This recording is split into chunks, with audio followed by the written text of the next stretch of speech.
When I was a kid, I watched a lot of reruns of Lassie. Show most of you probably haven't seen. It's about a kid and his collie dog, and they are inseparable. The collie dog saves him from, falling in wells and bear attacks and porcupines and things like that. Lives on a farm. It's black and white. Very old show. It was before my time even. And I lived on those reruns all the time. Loved it. So when I was a kid, all I wanted was a dog. That's it. All I wanted.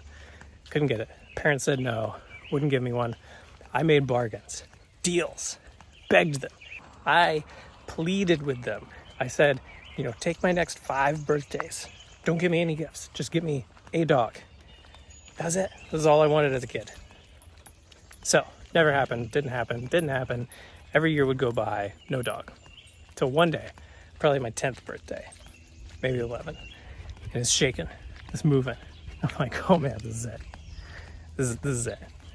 I go to open the bag, but I don't have to, because the bag opens itself. And out jumps a cat.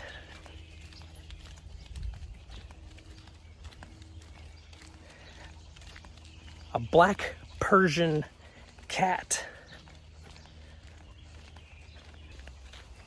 In case you are somehow unaware, a black Persian cat is not a dog.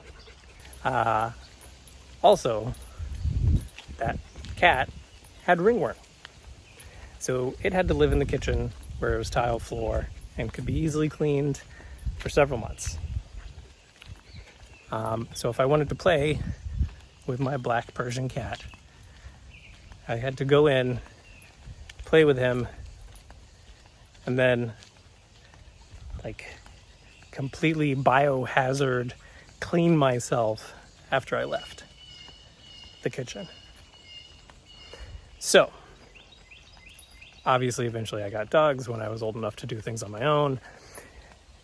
Did that fuel my desire to want to start my own dog business?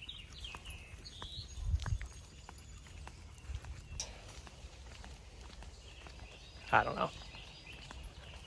Maybe. Maybe not. We'll never know. But probably.